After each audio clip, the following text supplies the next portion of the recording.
So we went the opposite direction.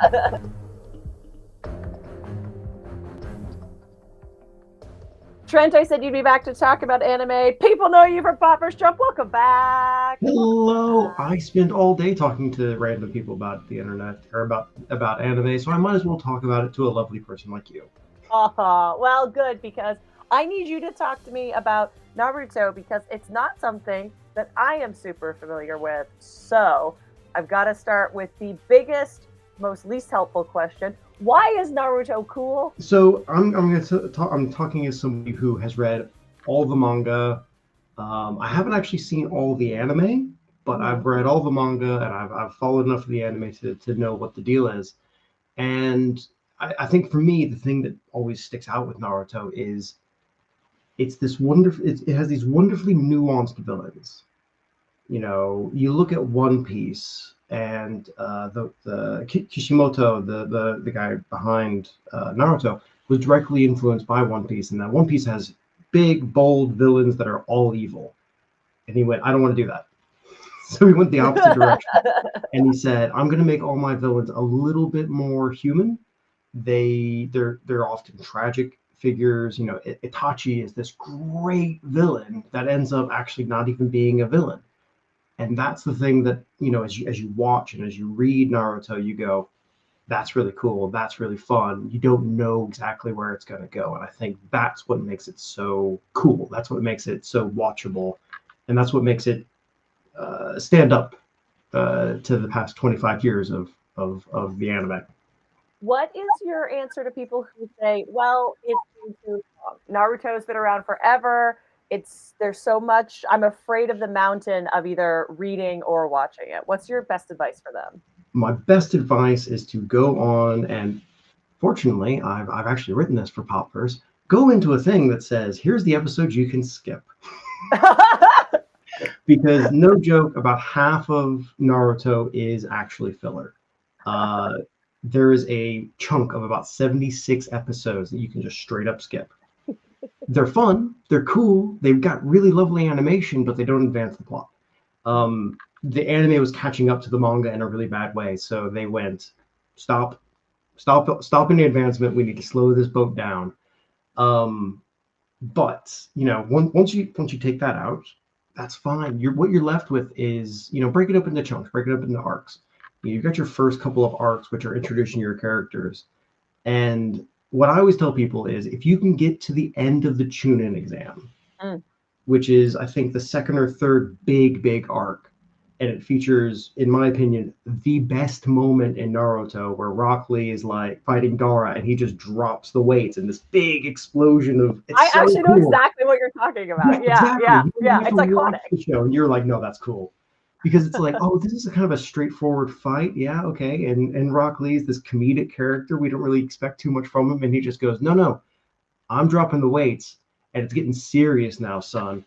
And it is fun. And it is cool. And if you can get past that, you will enjoy the rest of it. Because, again, if you can, you know, watch the filler if you want to. But if you can enjoy that arc, the rest of the show is either as good or better. It doesn't always have the same like cool individual moments, but the story gets so much better and more involved, and you learn so much more about these characters, and it's actually great world building from there. So that would be my advice: is get to the end of the Chunin exam, and if you're enjoying it, great, continue on. If you're not, drop it. There's plenty of other anime to watch. One of the most incredible things about anime and manga as an art form specifically, which is sort of the inverse of Western comics and animation, is that we'll just let people go and we'll let them be as creative as they want and keep making to their heart's content. So I know this is a difficult question because Naruto is this Leviathan, right? This sort of evolving entity. But from where you see it as our Popverse anime expert, what is the impact that Naruto has had on the anime fandom community?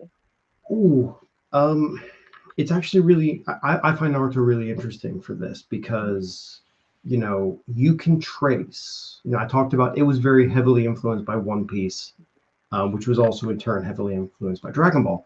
But you can look at Naruto and go, this is where this is the influence it's had.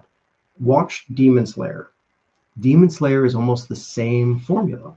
Mm-hmm. Look at Jujutsu Kaisen. My beloved. Satoru Gojo, my Bishi, my boy, my heart, my soul. That's another video trend. Yeah, I know. Let's just move on from that. But no, look at Jujutsu Kaisen. It's the exact same formula. You've got your edgelord, you've got your spunky protagonist, and you've got the girl in the group that doesn't get enough credit. Yeah. And then you have Satoru Gojo, who is just Kakashi with his mask moved up. Like, shut up! That's so funny. Like, you know what it is, and like you can look at this show that is a huge show.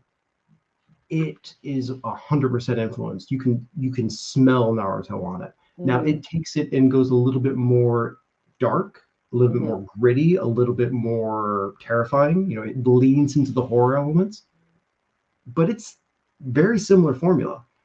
Dandadan, I think, especially when you get further into the manga, also has the same kind of, we're going to have a big cast of characters, and you've got your core cast, you've got your core people.